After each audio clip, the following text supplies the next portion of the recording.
The vast emptiness of space stretched before the survey vessel Pathfinder as it slowly moved through the unexplored asteroid field. Captain Jack Reed stood on the bridge, his weathered face illuminated by the glow of the main screen. The year was 2350, 75 years since humans had first made contact with alien life, and humans were still treated like children by the Galactic Coalition. Another routine mapping mission, Jack muttered, rubbing his tired eyes. At 53, he had spent most of his life hoping to make a real discovery, something that would prove humans deserved respect among the stars. Behind him, the Coalition observer Traz clicked his mandibles in annoyance. The tall, insect-like alien had been assigned to the Pathfinder to make sure humans didn't break any rules. The Varn, Traz's species, were the most powerful race in the Coalition, and never let humans forget it. "Your sector sweep is taking longer than scheduled, Captain Reed," Traz said. "The Coalition expects efficiency." Jack forced a smile. "Just being thorough. Isn't that what the protocols demand?" Before Traz could answer, the science station beeped loudly. Science Officer Emma Davis, a young woman with short black hair and quick eyes, looked up from her console. "Captain, I'm picking up an unusual energy signature. It's faint, but I've never seen anything like it." Jack moved to her station, ignoring Traz's hiss of impatience. "Show me." Emma pointed to the reading on her screen. "It's coming from that large asteroid, about 2 kilometers across. The energy pattern doesn't match anything in our database. Probably just common radiation," Traz said, waving a clawed hand dismissively. "We should continue with our assigned route." Jack studied the readings. After 20 years of space exploration, he had developed good instincts. "No, this is different. Helm, take us closer to that asteroid." "Emma, continue scans." The Pathfinder changed course, moving carefully through the debris field toward the large asteroid. As they got closer, Engineer Sam Miller joined them on the bridge, his normally calm face showing excitement. "Captain, the energy readings are getting stronger, and there's something else." Sam pointed to a new set of data. "The asteroid's density is all wrong. It's not just rock." Emma gasped as her scan results came in. "Sir, there's something inside the asteroid. Something metal. Something huge."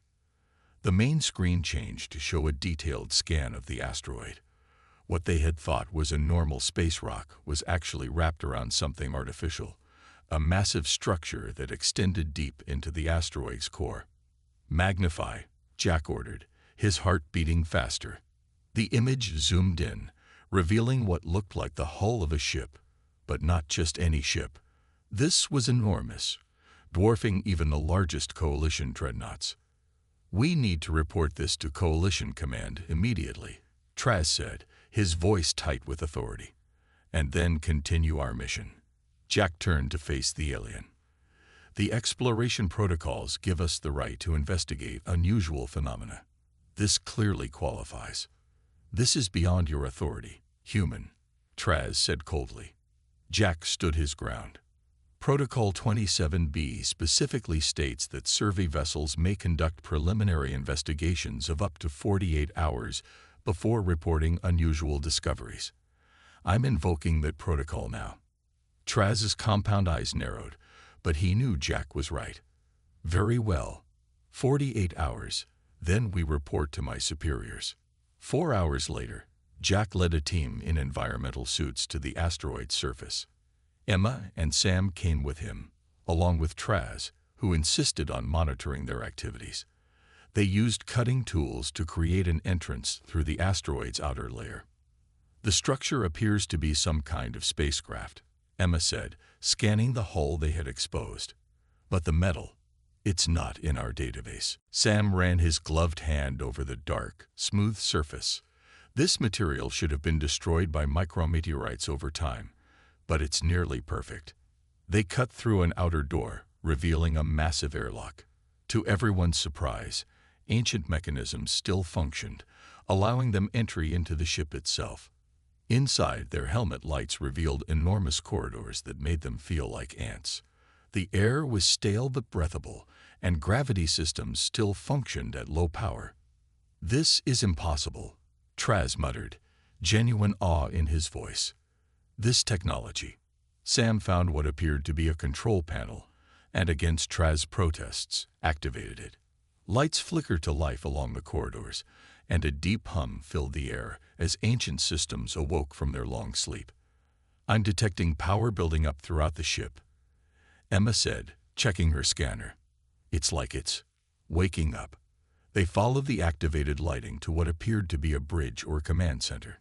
The scale was enormous, designed for beings similar in size to humans, but with technology far beyond anything they had ever seen. "I estimate this ship is at least 15 kilometers long," Emma said, her voice filled with wonder. "It makes our largest vessels look like toys." Sam worked at what seemed to be a main console. "I think I can access some basic information." There, the ship's name is translating. Ancient symbols on a central display shifted and changed, eventually forming words they could understand. "The Harbinger," Jack read aloud. "But how can it be displaying in our language?" Emma moved to another station, examining symbols carved into the walls. "Captain, you need to see this. These markings, they're similar to ancient human writing. Some of these symbols appear in early human civilizations from Earth." "Impossible," Traz snapped. "Humans were isolated on Earth until first contact. Carbon dating puts this ship at approximately 50,000 years old." Emma continued, ignoring the alien. "But this technology, it's beyond even current coalition capabilities." Jack stared at the symbols, a chill running down his spine. "Are you saying humans, or something related to humans, built this ship 50,000 years ago?" Before Emma could answer, the main display lit up completely. A voice spoke, deep and resonant, in a language none of them recognized at first. Then, astonishingly, it shifted, trying different sounds until it found words they understood. "Caretaker protocols activated. Emergency power restored. I am Guardian, overseer of the precursor vessel Harbinger. Identity verification required for full systems access." The four of them stood frozen, staring at each other in shock. Traz's mandibles clicked rapidly in what Jack recognized as extreme agitation. "This changes everything," Jack whispered, understanding in that moment that human history was not what they had been told. "Everything. This is Guardian, overseer of the precursor vessel Harbinger. Identity verification required for full systems access." The artificial voice echoed through the massive command center, leaving Captain Jack Reed and his team in stunned silence. Even Traz, the Varn observer, seemed too shocked to speak. Emma was the first to recover. "It's speaking our language," she whispered. "How is that possible?" The voice responded immediately. "Language analysis complete. Multiple Earth dialects detected. Adapting communication protocols." Sam moved closer to the console, his engineer's curiosity overcoming his caution. "It's an artificial intelligence, and it's active after 50,000 years." Traz finally snapped out of his shock. "Step away from the controls," he ordered, his mandibles clicking rapidly. "All interactions with unknown technology must be approved by Coalition Command." Jack ignored him, addressing the AI directly. "Guardian, I am Captain Jack Reed of the Earth vessel Pathfinder. Can you tell us who built you?" The central display flickered, showing a series of images, stars, planets, and finally, to everyone's shock, an ancient image of Earth. "I was created by the precursors," Guardian replied. "The ones who departed Earth during the Great Migration, 50,000 of your years ago." Jack felt his mouth go dry. "Humans? Humans built this ship. Your kind were once known as the Inheritors," Guardian explained. "You are the descendants of those who chose to remain on Earth when the precursors departed." Traz pushed forward, his tall insect-like form looming over the humans. "This is Coalition property now. I am taking command of this situation." He turned to Jack with cold compound eyes. "Your survey time is over. We will wait for proper Coalition authorities." Jack stood his ground. We still have over 40 hours left in our investigation period. Traz's voice dropped to a threatening hiss. This discovery changes the parameters. I must contact my superiors immediately. As the alien turned to leave, Guardian's voice filled the room again. Warning. Hostile bioform detected. Defense protocols initiating. Panels slid open in the walls, revealing what looked like weapon systems. Traz froze in his tracks. Guardian, wait. Jack called out. He's with us. Don't harm him. The weapons remained deployed but didn't fire. Bioform matches Varn genetic profile. Guardian stated. Historical enemy designation. Recommend caution. Emma and Sam exchanged worried glances. Historical enemy? Emma asked. What does that mean? Before Guardian could answer, Traz pulled out a small device and spoke rapidly into it in his native language. Jack recognized enough words to understand he was calling for backup. Captain, Sam whispered urgently, I think he's trying to get Varn ships here before our 48 hours are up. Jack nodded grimly. Guardian, can you show us more about the precursors? About this ship's purpose? The main display changed again, showing images of humans in advanced clothing, building massive cities among the stars. The images shifted to show enormous fleets of ships like the Harbinger, traveling between galaxies. The precursors built a civilization spanning multiple star systems, Guardian explained. The Harbinger was among the last vessels constructed before the Great Conflict. The Great Conflict, Jack prompted. More images appeared. Battles between ships, planets burning, and to their shock, creatures that looked exactly like the Varn. The Varn Empire attacked precursor worlds without warning, Guardian continued. A war lasting thousands of years followed. Traz made a sound between a hiss and a growl. Lies. Propaganda. The Varn have always been peacekeepers of the galaxy. Jack turned to him slowly. You knew, didn't you? Your people always knew about the precursors. The past is irrelevant, Traz said coldly. What matters is that this technology belongs to the Coalition now, to the Varn. A small warning alarm sounded from Emma's scanner. Captain, I'm detecting a communication signal from Traz's device. It's bypassing our ship's systems, transmitting directly to somewhere else. Jack looked at Traz with new understanding. You're calling for reinforcements. You want to take this ship before anyone else in the Coalition knows about it. Varn vessels approaching, Guardian announced suddenly. Estimated arrival. 6 hours. Sam looked at the engineering console, his face pale. Captain, if the Varn get control of this ship and its technology. Jack didn't need him to finish. The implications were clear. If the precursors had been advanced enough to build something like the Harbinger 50,000 years ago, and the Varn had fought a war against them, then everything they knew about galactic history was wrong. Guardian, Jack said firmly, we need to access your historical database, and we need to know what this ship can do. The AI seemed to consider this request. Partial access granted to human users. Emergency protocols activated. New displays lit up around them, showing ship systems coming online. Sam moved to an engineering station, his fingers hovering over unfamiliar controls. Captain, I think I can figure this out. The interface is adapting to be more understandable. Traz moved toward the exit. I forbid this. As Coalition observer, I command you to. He never finished. A transparent barrier appeared, cutting him off from the humans and trapping him in a small section of the bridge. Containment field activated, Guardian announced. Varn threat neutralized. Jack stepped closer to the barrier. We're not going to harm you, Traz, but we can't let you or your people take this ship until we understand what's happening.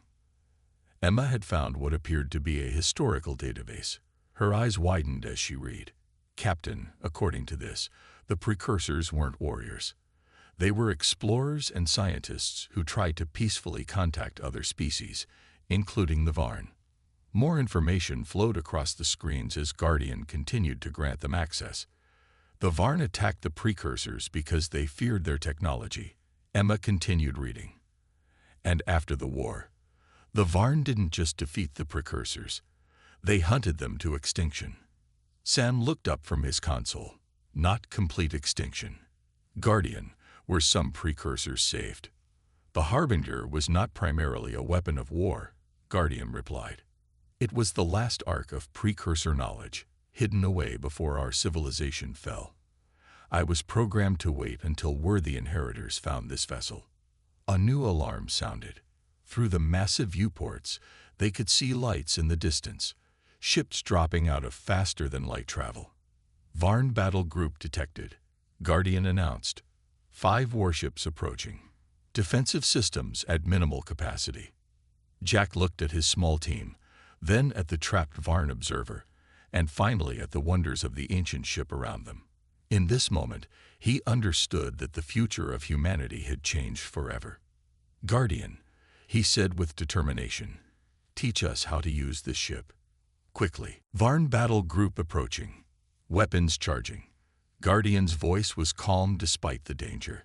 Captain Jack Reed watched through the massive view screen as 5 Varn warships surrounded the asteroid containing the Harbinger.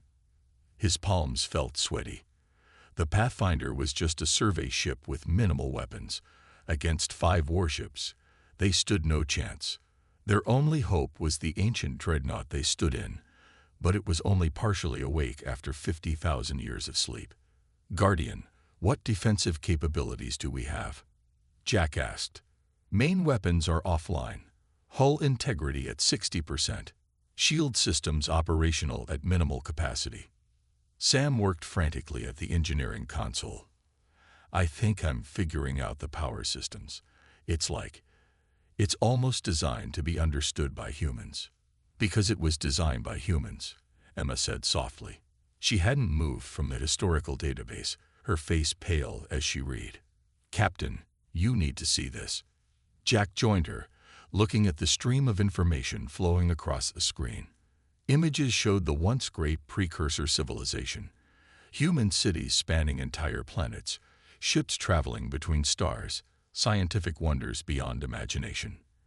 Then came the war, the Varn attacks, the fall of world after world. This can't be right, he whispered. Emma pointed to specific data points. According to this, the Varn didn't just defeat the precursors. They stole their technology. Everything the Varn now use. Their ships, their weapons, their faster-than-light drives.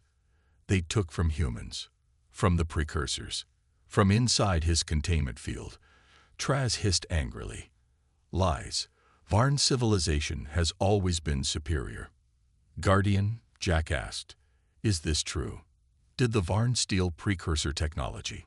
Affirmative, the eye replied. The Varn were a primitive species when they first encountered precursor explorers. They were given technology freely, as was precursor custom. They used these gifts to build weapons and attack. A communication alert sounded. On the main screen, the face of a Varn commander appeared, older than Traz, with battle scars across his exoskeleton. This is High Admiral Krex of the Varn Defense Force. Surrender the precursor vessel immediately or face destruction. Jack stepped forward. This is Captain Jack Reed. We are conducting a legal investigation under Coalition exploration protocols. We still have time remaining. Your protocols are irrelevant.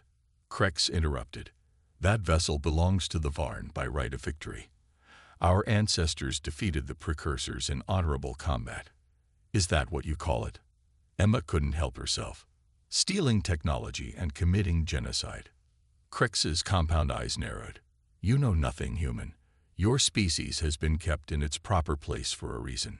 You are the descendants of the greatest threat this galaxy has ever known. So it's true, Jack said quietly. The Varn have been deliberately holding humans back because you know we're related to the precursors. You fear what we might become. Incoming weapons fire, Guardian announced. The Harbinger shuddered as Varn energy weapons struck the asteroid's surface, beginning to tear away the rock protecting the ancient ship. Minimal shields engaged, Guardian said. Diverting emergency power. Sam looked up from his console. "Captain, I think I can get the engines online, but we'd still be outgunned." Jack made his decision. "Guardian, begin transferring all precursor knowledge to our systems. If we don't survive, humanity needs to know the truth." "Data transfer initiated," Guardian confirmed. Emma gasped as new information flooded her screen. "Captain, the precursors. They weren't conquerors. After the war began, they could have wiped out the Varn completely. They had planet-killing weapons, but they chose not to use them." "Why?" Jack asked. "Because they had seen that path before," Emma read. "On Earth, before the Great Migration, they had nearly destroyed themselves. They vowed never to commit genocide, even to save themselves." The ship rocked again as more Varn weapons found their mark. "Asteroid shell compromised," Guardian announced. "Hull exposed in sectors 7 through 12. "We need options," Jack said grimly. Sam suddenly straightened. "Captain, I think I've found something. The ship has a defensive system that doesn't target ships directly. It's some kind of technology disruptor." "Explain," Jack demanded. "It sends out a wave that temporarily disables advanced technology. It doesn't destroy ships, just turns them off for a while." Jack looked at the approaching Varn fleet. "Guardian, can we use this system?" "Affirmative. Power levels sufficient for one activation." Another blast rocked the ship. Warning lights flashed across the bridge. "Hull breach in Sector 14, Guardian reported. "Sealing emergency bulkheads." Jack made his choice. "Activate the disruptor." "Disruptor charging," Guardian confirmed. "Target lock established." On the view screen, they could see energy building at the front of the Harbinger, a blue-white glow spreading along ancient weapon ports. Firing. A pulse of energy unlike anything Jack had ever seen erupted from the ship, expanding outward in a perfect sphere. When it reached the Varn vessels, their lights flickered and died. The energy weapons charging on their hulls went dark. "Varn fleet disabled," Guardian announced. "Estimated recovery time, 30 minutes. "We need to use this time," Jack said. "Sam, get those engines online. Emma, download everything you can from the database. We need to reveal the truth to the whole coalition." As they worked frantically, more information came to light. Emma discovered records showing the Varn had not only destroyed the precursors, but had been systematically suppressing any species that showed signs of rapid technological advancement, especially humans. "They've been lying to everyone," Emma said. "The coalition isn't about cooperation. It's about control." Jack nodded grimly. "And now we know why." A new alert sounded. Guardian's voice seemed almost pleased. "Additional vessels detected. Non-Varn signatures." On the view screen, they saw a dozen ships appear, smaller than the Varn warships, but numerous. Jack recognized their designs from different coalition species. "They're receiving our transmission," Emma said in surprise. When we activated the disruptor, Guardian broadcast the historical archives to every ship in range. Everyone can see what really happened to the precursors. A communication request flashed on the screen. Jack accepted it, and the face of a Tellurian captain appeared, a reptilian species known for their intelligence and caution. "Captain Reed," the Tellurian said formally, "the Varn have much to answer for. We stand with you." One by one, other captains joined the channel, representatives from species that had long been treated as second-class citizens in the Varn-dominated coalition. "The disruptor is recharged," Guardian announced, "and I have accessed additional defensive systems." Jack looked at the disabled Varn fleet, the gathering allies, and his determined crew. For the first time since the discovery, he allowed himself to feel hope. "Guardian," he said, "tell us everything about this ship. Tell us what the Harbinger was really built for." "The Harbinger was not designed primarily as a weapon of war," Guardian replied. "It was created to be a messenger, to carry the final truth of the precursors to their descendants when they were ready. That time has come." On screens throughout the bridge, new information appeared. secrets the precursors had hidden away, waiting for humanity to rediscover them. The truth that would change everything. 3 months had passed since the discovery of the Harbinger. What had once been a derelict vessel hidden in an asteroid was now the center of the greatest upheaval the galaxy had seen in 30,000 years. Captain Jack Reed stood on the bridge of the ancient dreadnought, now humming with restored power. The ship had been fully excavated from its asteroid hiding place and now floated freely in space, surrounded by a growing fleet of vessels from dozens of coalition species.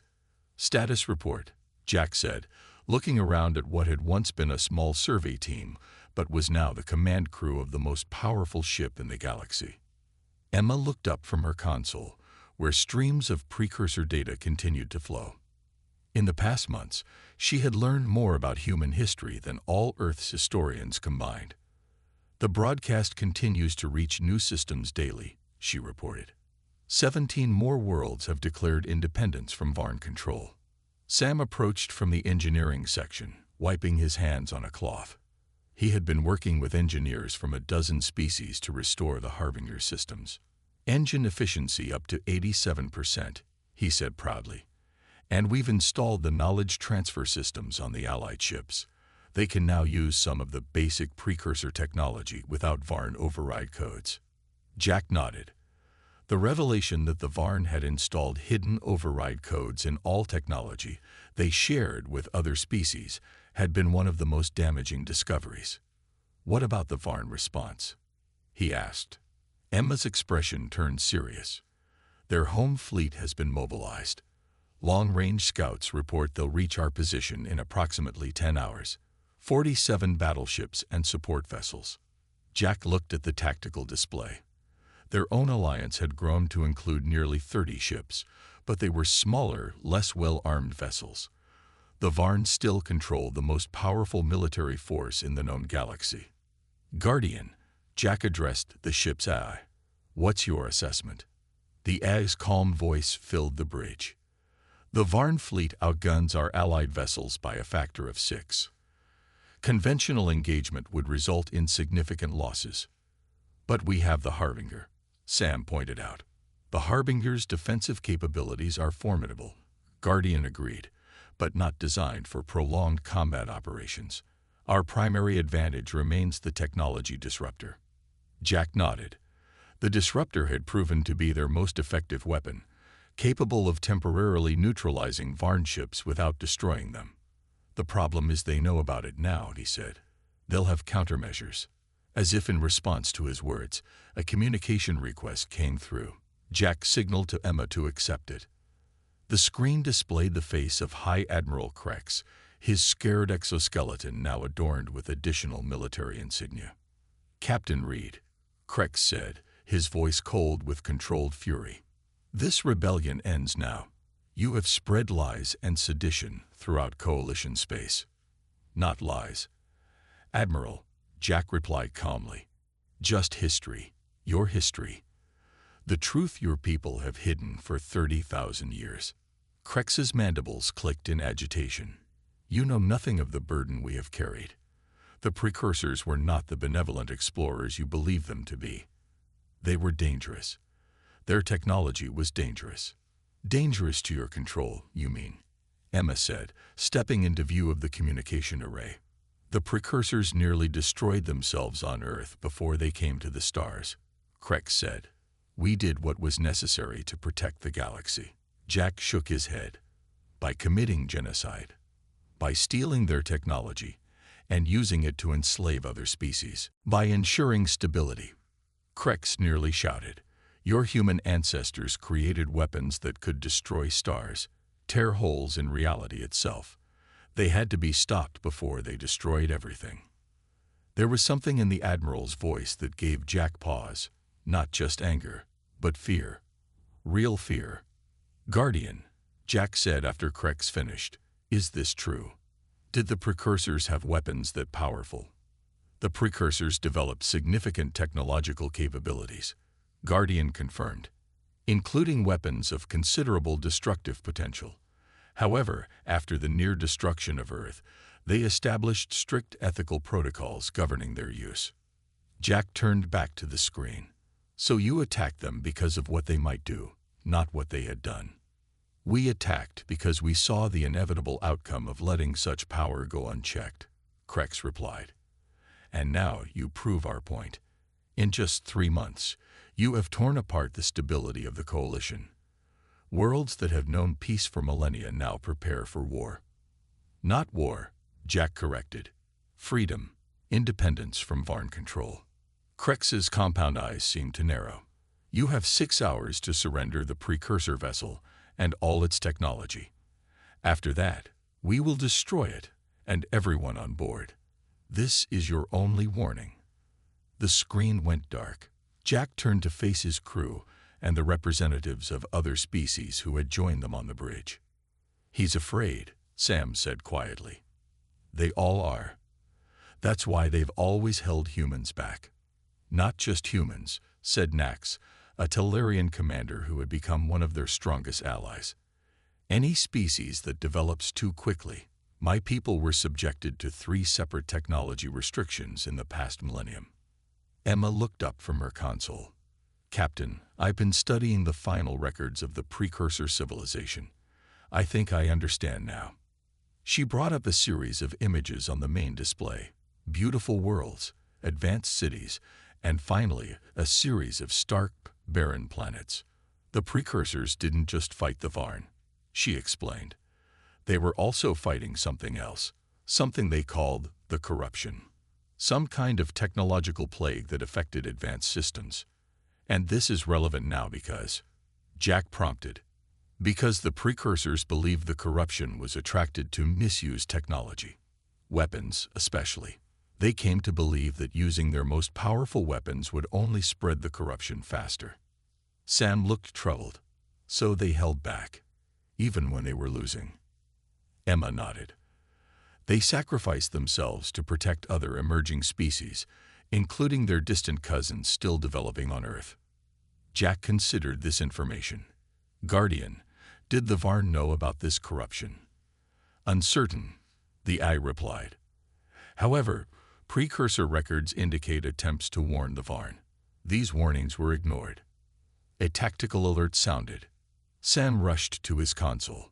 Captain, the Varn fleet has accelerated. They'll be here in under 2 hours. Jack made his decision. Alert all Allied vessels. Prepare for defensive positions. He turned to Guardian. And activate all systems.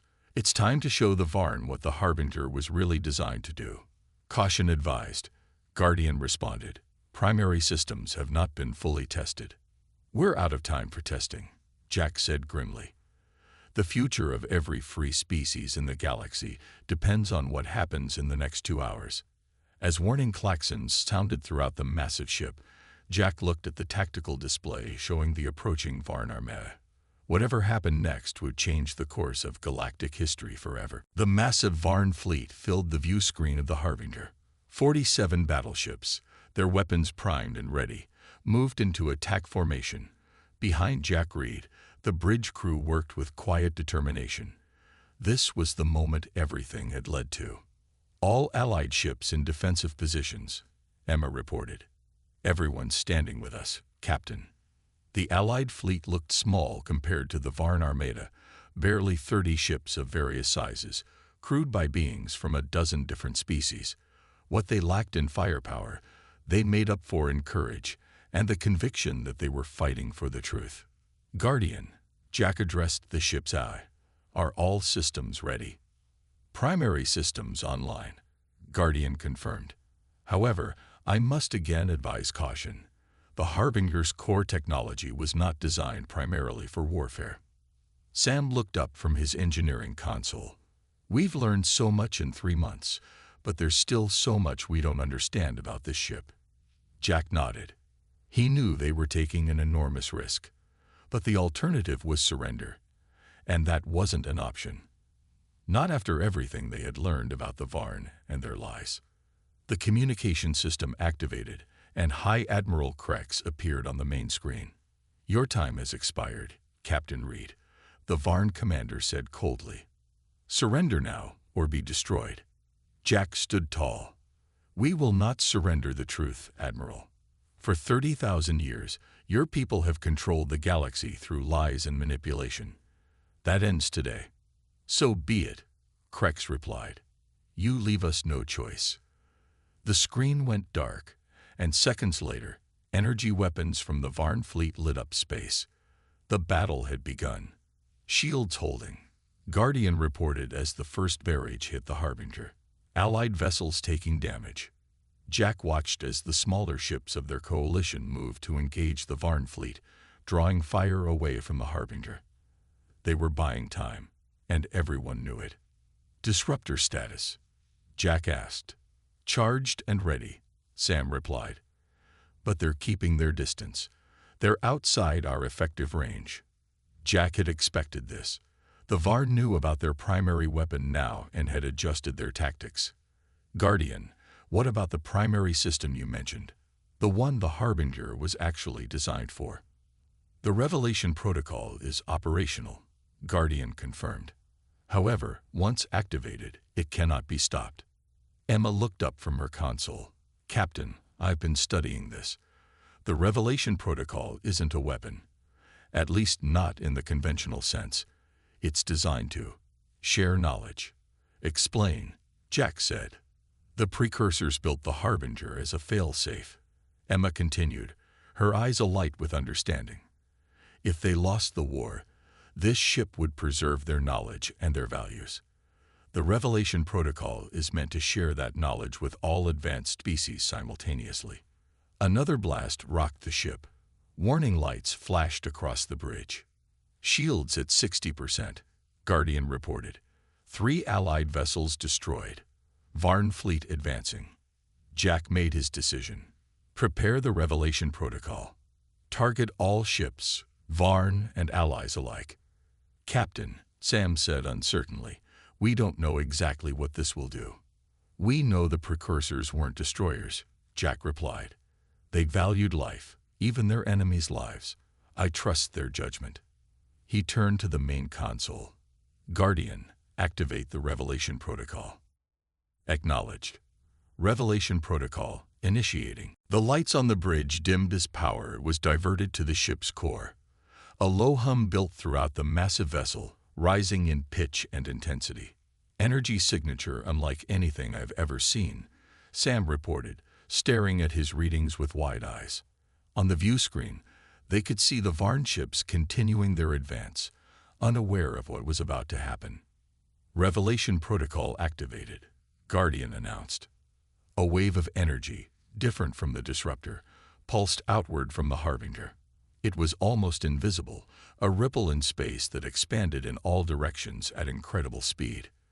When it reached the Varn fleet, their weapons continued to fire, but something else happened. Communication channels suddenly opened across all frequencies. Voices, Varn voices, filled the bridge. What is this? One Varn commander asked. I see. I understand now, said another. All ships cease fire, came a third voice. Cease fire immediately. To Jack's amazement, the Varn weapons fell silent. Even High Admiral Krex's flagship stopped its advance. What did we just do? Jack asked softly. The Revelation Protocol does not disable weapons or ships, Guardian explained. It shares knowledge directly with all sentient minds within range. Every being in the Varn fleet now has access to the complete, unfiltered history of the precursors, the Varn, and the truth about the corruption. We gave them understanding, Emma whispered. The main screen activated again. High Admiral Krex appeared, but his demeanor had completely changed. His compound eyes seemed somehow softer, his posture less rigid. Captain Reed, he said, his voice heavy with emotion. We had no idea. The truth has been hidden even from most of our own people for generations.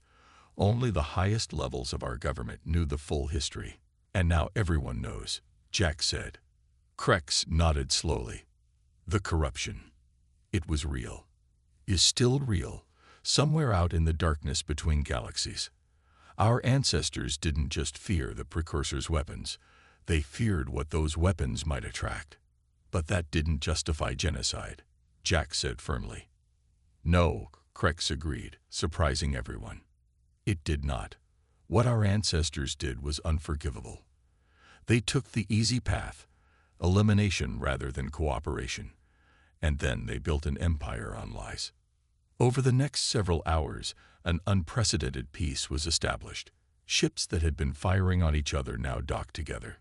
Crews that had been enemies now shared knowledge and resources. 1 year later, Jack stood on the observation deck of the Harbinger, watching as representatives from every coalition species, including the Varn, signed the new Galactic Alliance Treaty. The massive ship, once hidden and forgotten, now served as both headquarters and symbol for a new era of cooperation. Emma joined him at the viewport. "Did you ever imagine it would end like this?" she asked. Jack shook his head. "Not in my wildest dreams." "The precursors would be proud," she said.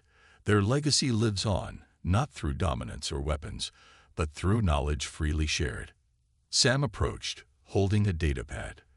"The latest reports from Earth. They've successfully integrated the medical technology from the precursor database.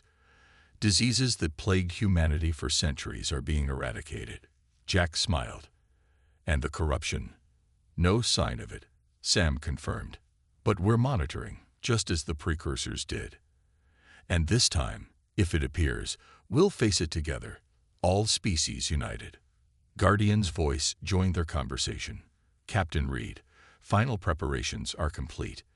The expedition vessels are ready for departure." Jack looked through the viewport at the small fleet of ships prepared for the greatest journey yet. Using coordinates found in the deepest parts of the precursor database, they were about to embark on a mission to a distant galaxy, a place where the last precursors might have escaped to 30,000 years ago. "The best of every species," Emma said, looking at the crews boarding the ships. "Humans, Varn, Talarians, all working together." Jack nodded. "That's the real legacy of the Harbinger. Not the technology or the weapons, but this, bringing us all together." As the expedition ships prepared to depart, Jack thought about how far they had come. From a routine survey mission to changing the course of galactic history, all because of a lost dreadnought, hidden away for 50,000 years, waiting for the right moment to reveal its truth. Not as a weapon of war, but as a beacon of hope for all species. The old ship Persistence shook as it moved through space. Its metal walls rattled with each burst from the engines. Captain Jack gripped his seat as the ship jumped to a higher speed. "Status report," Jack called out, his voice steady despite the trembling floor beneath his boots. "All systems normal, Captain," Lisa replied from her communication station. Her fingers danced across the glowing screen. "But normal for this old ship isn't saying much." Jack smiled. The Persistence was over 20 years old, ancient for a space freighter. But she was reliable, and that mattered more than being new and shiny. "Nav check," Jack asked, turning to his right. Tom, the ship's navigator, nodded without looking up from his screens. "We're on course to reach Colony Delta in 3 days. We'll need to pass through Sector 87 first." He paused, his forehead wrinkling. "That's close to Dravian space." The bridge fell silent. Everyone knew about the Dravians, tall, gray-skinned aliens with technology far more advanced than human ships. They mostly ignored humans, seeing them as primitive newcomers to space travel. But sometimes, Dravian ships would stop human vessels just to remind them who was stronger. "We'll be fine," Jack said firmly. "We're carrying medical supplies, not weapons. Even Dravians respect medical shipments." Mike, the security officer, snorted from his station near the back of the bridge. "Respect. Those four-eyed snobs don't respect anything about humans. They think we're dirt that learned how to walk." "That's enough, Mike," Jack said. "Let's just do our job and get these supplies to the colony." The next 12 hours passed quietly. The crew took turns resting while the Persistence pushed forward through the darkness of space. In the engine room, Kate worked tirelessly, coaxing the old systems to keep running smooth. "You know," she told Ben, the ship's doctor, who had come down to check on her, This ship could run for another 20 years if those corporate types would just let me upgrade the core processors. Ben smiled, handing her a cup of coffee. The company barely approves basic repairs. I doubt they'll spring for upgrades. Kate took a sip and pointed to a panel near the wall. I've been studying some of those old systems. Did you know this ship was built using some tech we got from those artifacts found on Mars? There's code in here I don't even understand, and I've been an engineer for 15 years. Ben raised an eyebrow. Ancient alien tech. Sounds like one of those conspiracy vids. Laugh all you want, Kate said, but something about this ship's core design is. The alarm cut her off, its high-pitched wail echoing through every room of the ship. Red lights flashed along the walls as Kate and Ben rushed toward the bridge. By the time they arrived, everyone was at their stations. On the main screen, a massive ship had appeared, its sleek silver hull gleaming against the blackness of space. Dravian warship, Tom said, his voice tight. Heavy class. They're scanning us. Open communications, Jack ordered. Let them know what we're carrying. Lisa pressed several buttons on her panel. Channel open, Captain. Attention Dravian vessel, Jack said clearly. This is Captain Jack of the human freighter Persistence. We are carrying medical supplies to Colony Delta. We mean no harm and request permission to continue our journey. The screen remained dark for several long seconds. Then it flickered, showing the face of a Dravian commander. The alien's gray skin looked almost metallic under the lights of his ship. His 4 eyes, 2 large ones where human eyes would be, and 2 smaller ones above, stared coldly at Jack. Human vessel, the Dravian said, his thin lips barely moving. You have entered a sector under Dravian protection. Your presence is unwelcome. Jack leaned forward. We're just passing through on our way to a human colony. Our charts show this is neutral space. The Dravian made a sound that might have been a laugh. Your charts, like your technology, are primitive and flawed.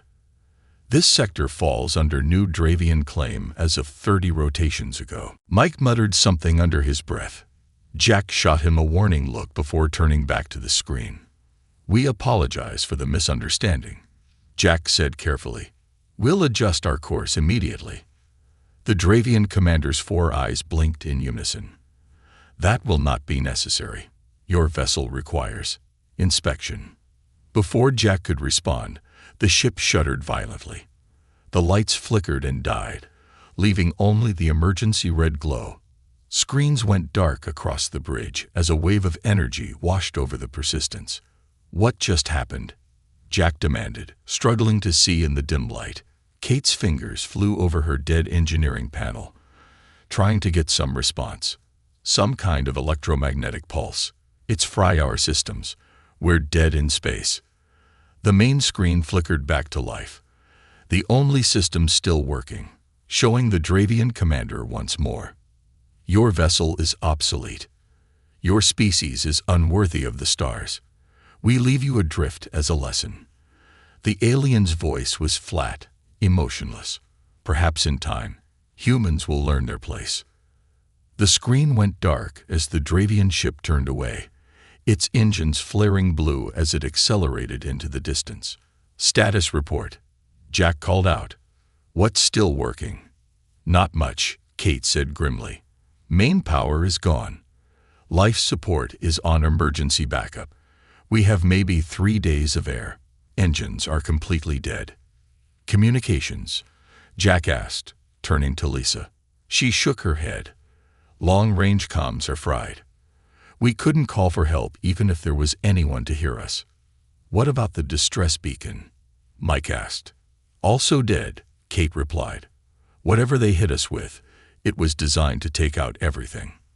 The crew fell silent, the reality of their situation sinking in. They were floating in space with no power, no way to call for help, and a limited air supply. So that's it, Tom finally asked. We just sit here and wait to die. Jack stood up, his face set with determination. No, we find a way to fix this. Kate, you and I will check the engine room. There must be something we can salvage. Tom, Mike, check our supplies. Ben, see what medical resources we have if things get rough. Lissa, keep trying the comms. Maybe something will come back online. The crew moved with new purpose, but the fear remained in their eyes. In the engine room, Kate knelt beside the main control panel, her flashlight held between her teeth as she worked. She pulled off the cover, revealing a complex web of circuits and wires. "This is strange," she said, pointing to a section deep within the panel. "The pulse fried most systems, but look at this part here. It's changing." Jack leaned closer. In the beam of the flashlight, he could see tiny lights beginning to flicker where there had been darkness moments before. Strange symbols appeared on a small screen that Kate had never noticed before. "What is that?" Jack asked. Kate's eyes widened. I think the Dravian pulse didn't just shut down our systems. It somehow reset something much deeper. Jack, remember what I was telling Ben about the ancient tech this ship was built on? I think we're seeing it wake up."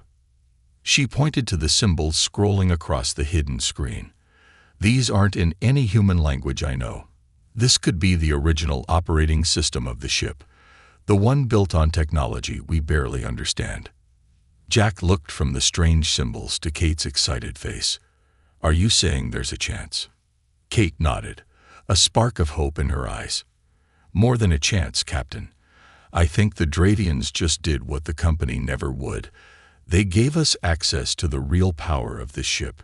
For the first time since the attack." Jack smiled. "Then let's make the most of it. Get the others down here. If there's a way to bring this ship back to life, we're going to find it." Outside, the stars continued their cold, distant watch as the disabled ship drifted silently through space. But inside, something ancient and powerful had begun to stir. "Everyone, gather around," Kate called out, her voice echoing through the dim engine room. The emergency lights cast long shadows across the walls as the crew of the Persistence huddled around the open control panel. "What are we looking at?" Mike asked, squinting at the strange symbols flickering on the small screen. Kate pointed to the dancing lights. "I think this is the ship's true operating system, the one that was hidden beneath all our normal controls."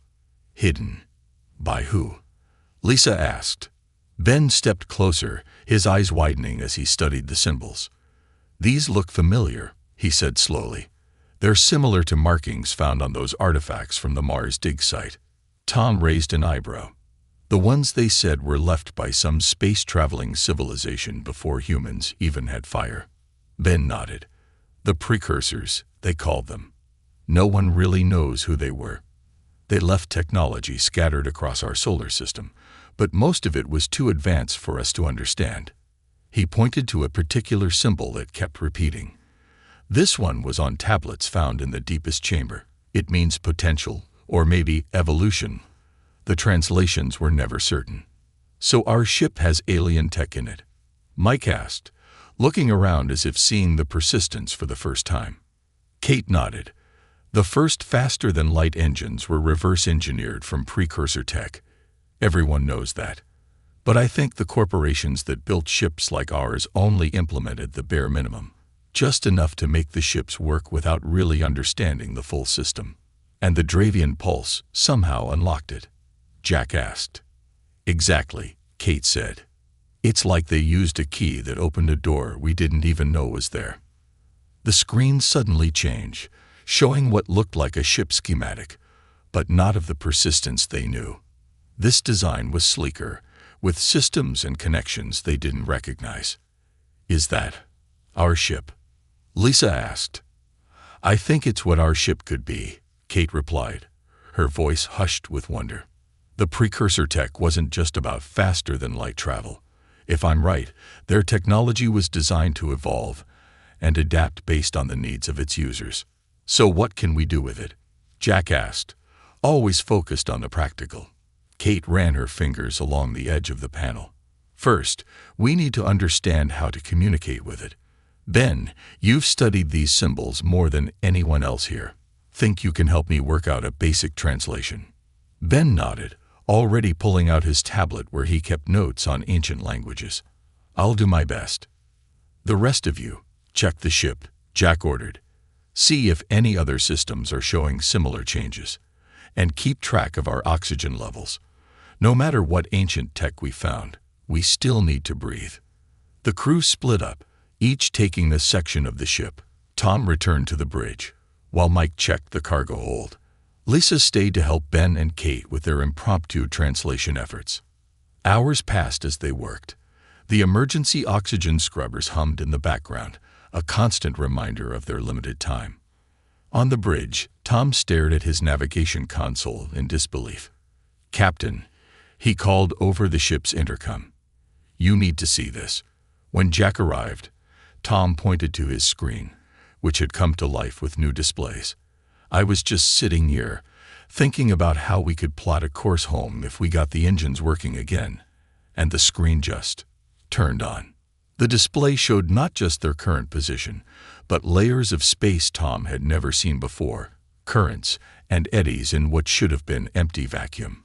"It's like it's showing us pathways through space," Tom said, his voice filled with awe. "Routes that would let us travel faster than our engines should allow." Jack stared at the display, then at Tom. "It responded to your thoughts." Tom nodded slowly. "I think it did. It's like the ship is listening to us." Similar reports came in from around the vessel. Mike found cargo bay doors that had been simple metal now showing intricate patterns that glowed faintly in the darkness. Lisa discovered her communications panel displaying signal types she'd never seen before. Back in the engine room, Kate and Ben made a breakthrough.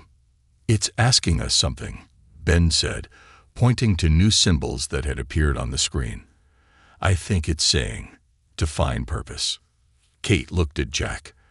"I think the ship wants to know what we want it to do." Jack considered this for a moment. "Tell it our purpose is survival. Tell it we need to get home safely." Ben carefully touched symbols on the screen, trying to communicate their intent. The response was immediate. The small screen expanded, projecting a holographic display into the center of the engine room. It showed the persistence surrounded by flowing energy patterns. "Is that power?" Lisa asked, pointing to the energy flows. Kate nodded, her eyes wide with excitement. "It's showing us how to reroute the ship's energy systems. This configuration is completely different from anything in our manuals." But she studied the display carefully. "If we connect these circuits here and here, we might be able to restore basic power." "Do it," Jack ordered.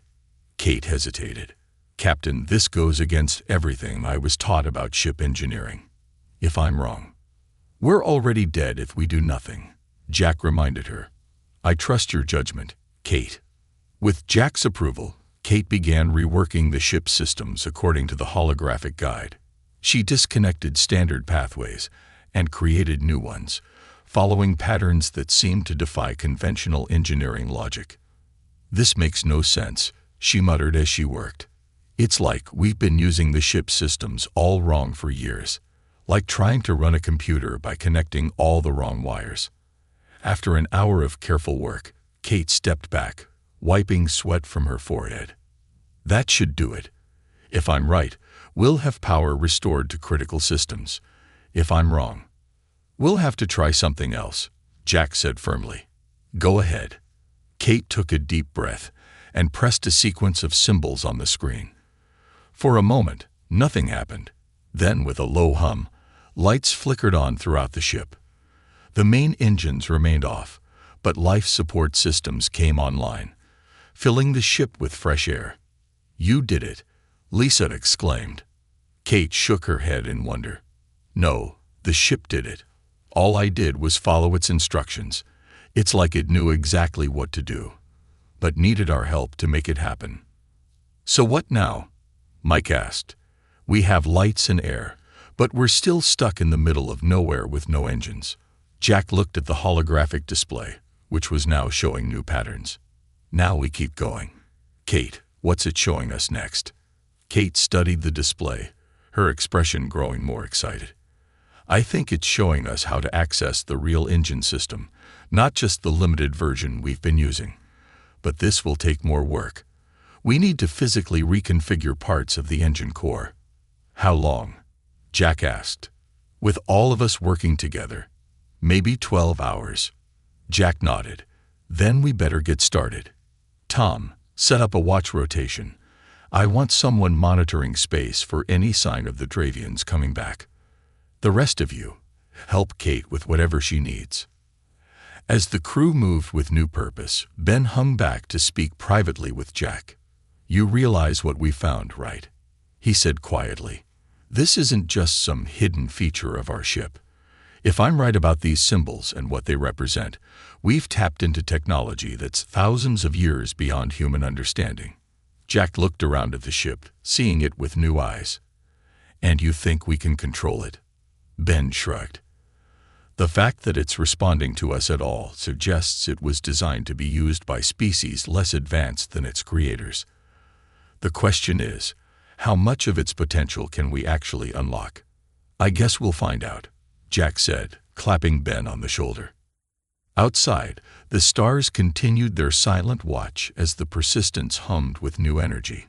Inside, the humans worked tirelessly, their hands guided by ancient wisdom, as they took their first steps toward claiming power they never knew existed. What none of them realized yet was that the ship wasn't just coming back to life, it was waking up.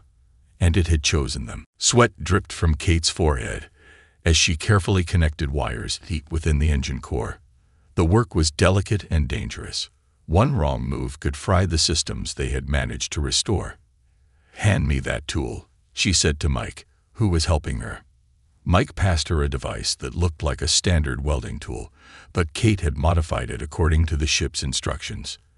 It now emitted a soft blue light instead of the usual orange flame. "This doesn't make any sense," Mike said, watching as Kate touched the tool to a junction point. Instead of melting the metal, the blue light seemed to merge it with surrounding materials. "That's not how metal works." Kate smiled without looking up. "According to what we know about physics, no. But the precursors obviously knew things we don't." 12 hours had stretched into 18 as the crew worked nonstop to implement the changes the ship was showing them. Each small success led to new revelations about what their vessel could become. On the bridge, Tom and Lisa stared in wonder at the navigation systems, which now displayed information about space that no human instrument had ever detected before. "Look at this," Tom said, pointing to swirling patterns on his screen. "The ship is showing us what it calls space currents, flows of energy that run through what we thought was empty space. If we can ride these currents, we could move faster than any human ship before us." Lisa nodded, equally amazed by what was happening with her communications array. "I'm picking up signals I've never seen before. Some are from stars themselves. It's like the ship can hear the universe talking." In the medical bay, Ben had discovered that the ship's healing systems were evolving too. What had been a basic first aid station was transforming into something far more advanced. "The medical scanner is showing me things about our bodies I didn't even learn in medical school," he told Jack when the captain came to check on him. "It's like having X-ray vision, but 100 times more detailed." Jack tried to hide his concern behind a steady expression. "Is any of this dangerous to us? Could the ship hurt us while it's changing?" Ben considered the question. "I don't think so. From everything I can tell, the ship is adapting to help us, not harm us. It's like it was designed to evolve based on the needs of its crew." Back in the engine room, Kate finally connected the last circuit the ship had shown her. She stood back, wiping grime from her hands. "That should do it," she said. "Now we just need to activate the new drive system." The crew gathered on the bridge as Kate prepared to bring the engines online. The ship looked the same from the outside, but inside, almost everything had changed. Walls that had been plain metal now showed intricate patterns that glowed softly. The air felt fresher, and even the ship's artificial gravity seemed more natural, less mechanical. "Everyone ready?" Kate asked, her finger hovering over the newly formed control panel. Jack looked around at his crew. Tired but hopeful faces nodded back at him. "Do it," he ordered. Kate pressed the activation sequence. For a moment, nothing seemed to happen. Then, a deep hum vibrated through the ship, starting at the engines and flowing forward until every part of the Persistence seemed to sing with energy. The lights dimmed briefly, then came back brighter and clearer than before. On the main screen, they could see the hull of their ship changing. The old scratched metal was shifting, becoming smoother and darker, with a subtle shimmer that hadn't been there before. "The hull is healing itself," Lisa whispered in awe. Inside, more changes were happening. The temperature, which had always been slightly too cold or too hot in different parts of the ship, now adjusted perfectly to their comfort. The air tasted sweeter, more alive. "Kate, what's happening to our ship?" Jack asked, both amazed and slightly unnerved by the transformation. Kate stared at her readings. "It's evolving, Captain. The precursor technology isn't just activating, it's adapting to us, learning what we need and changing to provide it." "Is it alive?" Tom asked, watching as a crack in one wall sealed itself before his eyes. "Not alive like we are," Ben answered, "but not simply a machine either. It's something in between." Suddenly, all the screens on the bridge lit up at once. A message appeared, written in both the precursor symbols and, surprisingly, in English. "ENITI LIZAT incomplete. Perinarity systems online. Awaiting directive." The crew looked at each other in shock. "It's talking to us," Mike said. Jack stepped forward. "Ship," he said, feeling slightly foolish for speaking to the air. "Can you hear us?" The message changed. "AFFI remative. Neural interface. Estabilized. Crew recognized.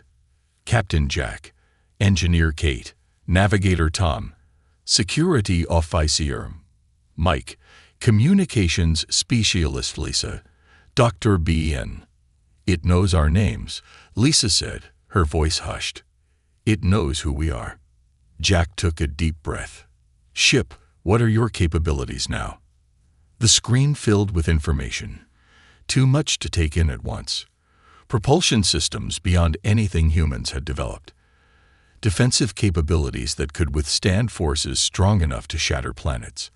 Sensors that could detect a single life form from light years away. "This is incredible," Tom said, scrolling through the navigation options. "According to this, we could reach Earth in hours, not weeks." Kate's eyes widened as she reviewed the engineering data. "The power systems are drawing energy directly from the fabric of space itself. We'll never need to refuel." Mike studied the defensive capabilities with growing excitement. These shields could withstand a direct hit from a Dravian warship's main weapon. "We're practically invulnerable now." Jack held up his hand, calling for calm. "Let's not get ahead of ourselves. We need to test these systems carefully before we trust them completely." Testing HFY available. Recommend GRADUATED sequence. Jack nodded. "Ship, begin with basic propulsion test. Low power." The hum of the engines changed pitch, and on the external cameras, they could see a gentle blue glow forming around the hull. "Moving at 1/4 light speed," Tom reported, his voice filled with disbelief. "No acceleration felt inside. The inertial dampeners are perfect." Jack couldn't help but smile. "Increase to half power." The blue glow intensified, and stars on the view screen began to blur. "We're now at 3/4 light speed," Tom said. Still no stress on the hull or internal systems. Before Jack could give another command, the ship's sensors flashed an alert. A vessel was approaching, a large one. "Dravian warship detected," the ship announced. Matching profile of vessel that initiated shutdown. The mood on the bridge changed instantly. The same Dravians who had left them to die were returning, probably to check if they were dead yet. "What are your orders, Captain?" Mike asked, his hand hovering over the newly formed weapons controls. Jack stared at the approaching Dravian ship on the screen. The aliens had meant for them to die slowly in the darkness of space. Now, the humans were armed with technology beyond even Dravian understanding. "Ship," Jack said quietly. "What would happen if the Dravians try to use their shutdown pulse on us again?" Previous VULMN ERABILITY corrected. Shoot down PULSE would be NEFFAKTE. Addition ALI. CONTRMEAS is now available. Jack nodded, a plan forming in his mind. Good. Let's give our friends a proper greeting, shall we? The crew exchanged glances, a mixture of fear and excitement on their faces as the Dravian warship grew larger on their screen. The persistence had changed, and now it was time to show the Dravians exactly what they had created when they tried to shut them down. The Dravian warship grew larger on the main screen of the Persistence. Its sleek, silver hull gleamed against the blackness of space, bristling with weapons designed to destroy vessels many times larger than the human freighter. "They're scanning us," Lisa reported from her communication station. "Their scan patterns are much more intense than before." Tom nodded. "They're probably confused.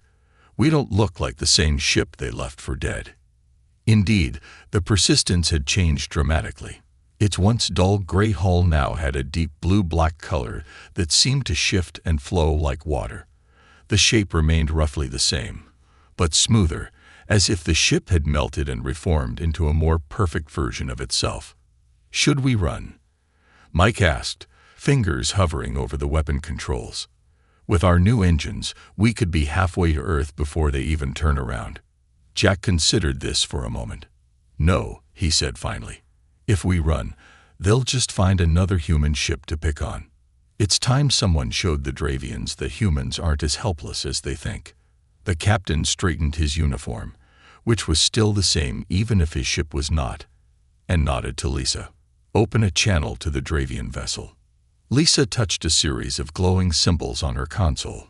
"Channel open, Captain."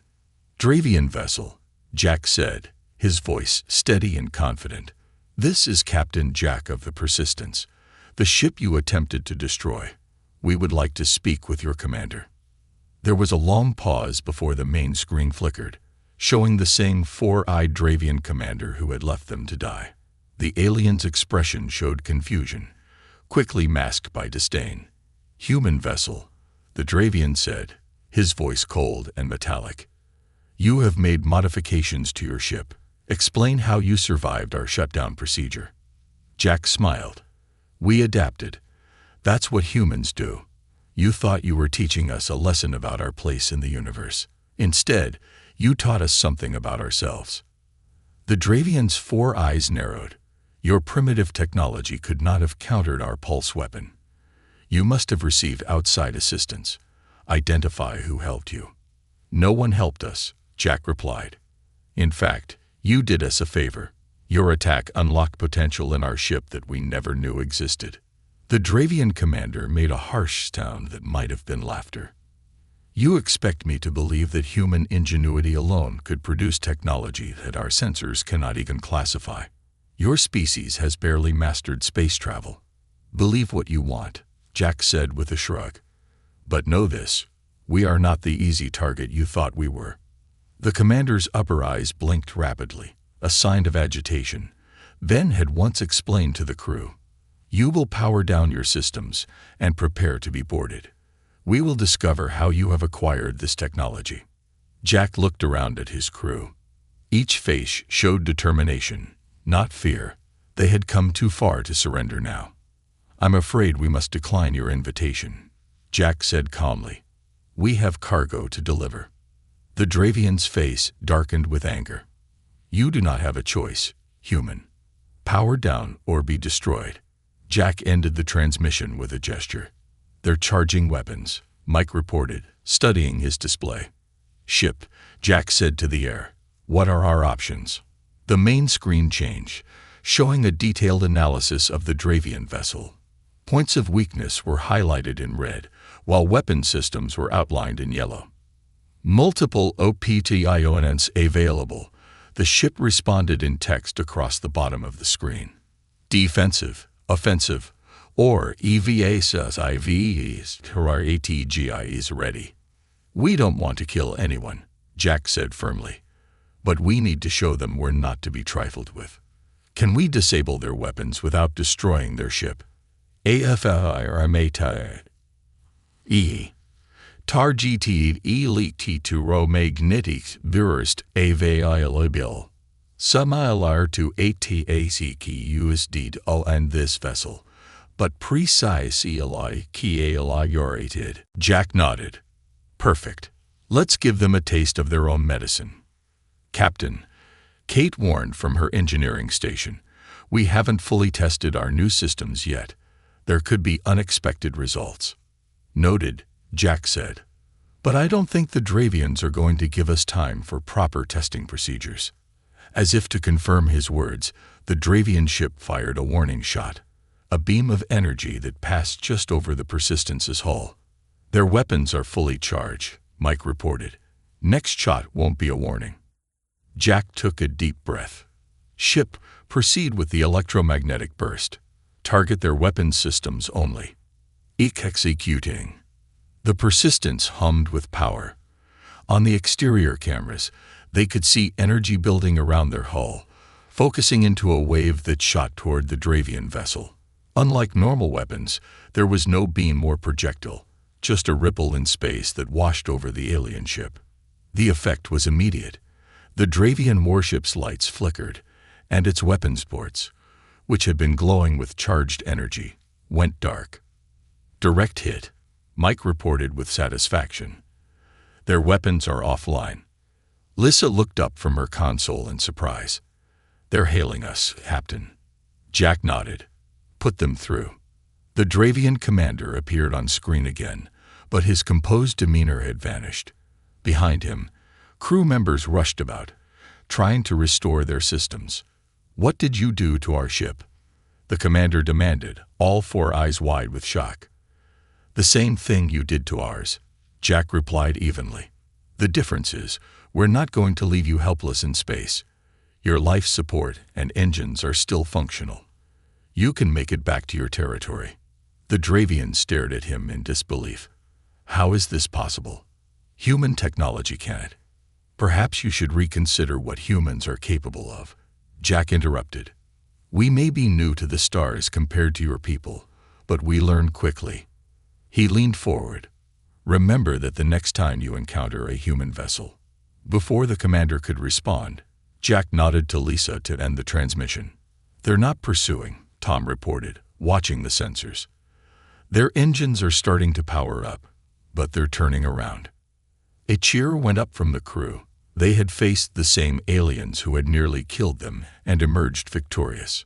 Jack held up his hands for quiet. Don't celebrate too soon.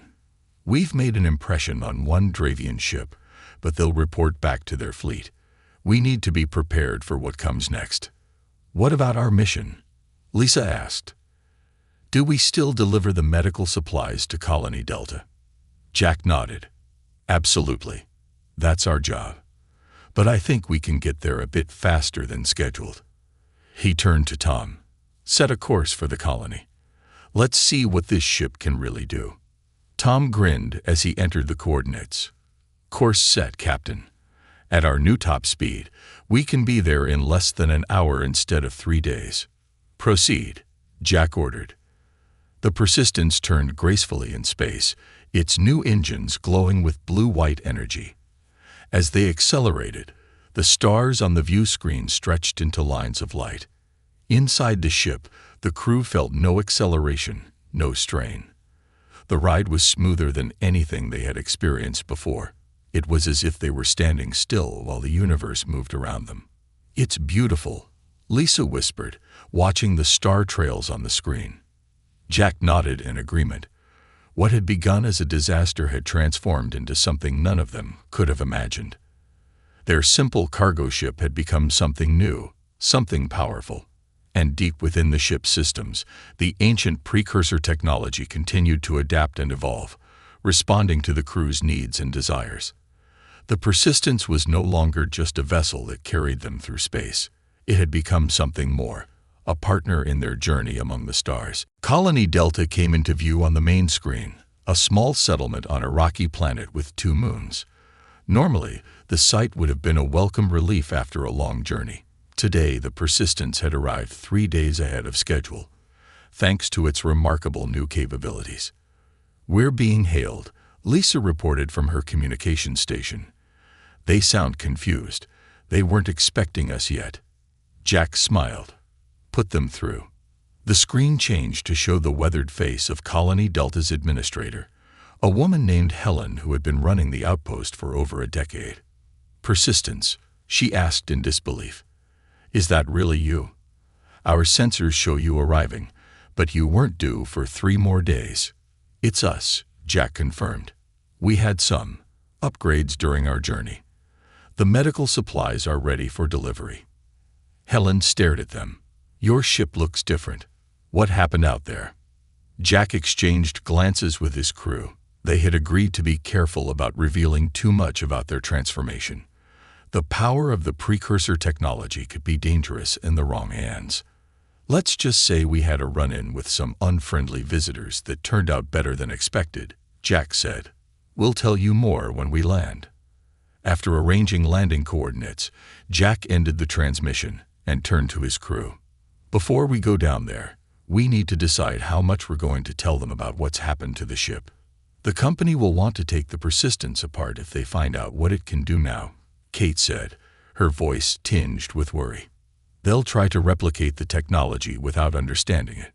Mike nodded in agreement, "and the military would turn it into a weapon faster than you can say court-martial." "Then what do we do?" Lisa asked. "We can't exactly hide a ship that can travel at speeds no human vessel has ever reached before." Ben, who had been quiet until now, spoke up. "The precursors didn't share this technology randomly. The ship responded to us, to our specific crew, in a time of need. I don't think it's meant to be mass-produced." Jack considered this. "The ship chose us, but we still have our duty to the company, to the colonies we serve." He looked around at the faces of his crew. "What do you all want to do?" Tom was the first to respond. "I signed up to explore space, Captain. With this ship, we could see things no human has ever seen before." "I want to learn," Kate said simply. "There's so much this technology could teach us, not just about engineering, but about how the universe works." Mike shrugged. "Wherever this ship goes, it's going to need protection. I'm in." Lisa smiled. "Someone needs to tell the story. I'd like it to be us." Ben nodded his agreement. "The medical applications alone could save countless lives. I can't walk away from that potential." Jack felt a weight lift from his shoulders. "Then we're agreed. We'll deliver these supplies as promised. But after that," he looked around at the bridge of the transformed ship, "we chart our own course." The landing at Colony Delta went smoothly, more smoothly than any landing the Persistence had ever made before. The ship seemed to anticipate wind patterns and adjust automatically, settling onto the landing pad with barely a whisper. As promised, they delivered the medical supplies. Jack met with Helen and told her a carefully edited version of their encounter with the Dravians. He mentioned the attack and the crew's resourcefulness in repairing their ship, but left out the details about the precursor technology and the ship's true capabilities. "The company will want a full report," Helen said as they walked back to the ship. "They don't like surprises." Jack nodded. "They'll get one. But first, we have another delivery to make on the outer colonies. Given our new efficiency, we should complete it ahead of schedule." It wasn't exactly a lie. Jack did plan to file a report, eventually, and they would help other colonies whenever possible. But the Persistence and its crew were now destined for something greater. That night, with the colony's lights twinkling below them, the crew gathered on the bridge to plan their next move. "I've been communicating with the ship," Kate said. "It's been showing me star maps of regions no human has ever visited. There are signs of precursor artifacts scattered across the galaxy, places where we might learn more about the technology we're carrying." "Any sign of the precursors themselves?" Ben asked. Kate shook her head. "Nothing definitive. but there are strange energy signatures that the ship can detect now, like echoes from an ancient civilization. "So what's our first destination?" Jack asked. Tom projected a star map onto the main screen. "There's a system about 500 light-years from here. According to the ship's data, it contains a structure similar to the Mars artifacts, but much larger. It would take a conventional human ship years to reach it." "And with our new engines?" Jack asked. 3 days, Tom replied with a grin. Jack looked around at his crew. 6 months ago, they had been ordinary space workers, carrying cargo from one colony to the next, dreaming of something more. Now they stood at the threshold of a new age of exploration. "Set a course," he ordered. "Let's see what's out there."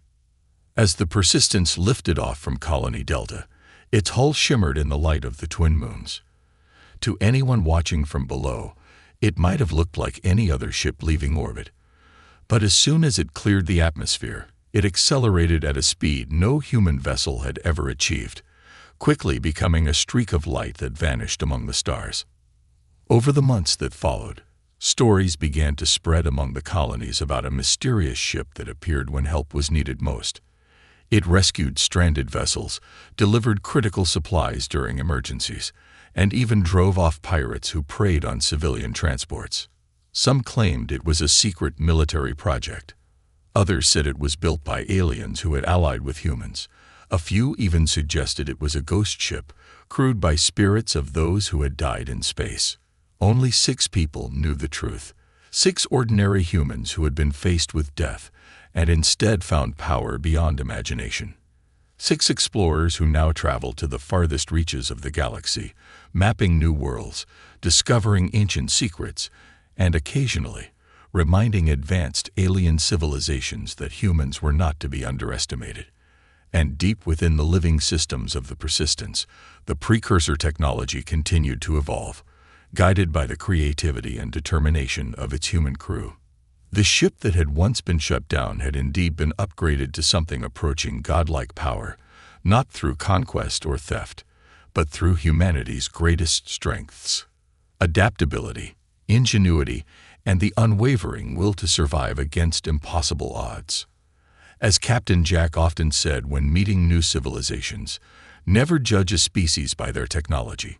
Judge them by what they do when everything is taken away. It was a lesson the Dravians had learned the hard way, a lesson that would echo across the stars for generations to come.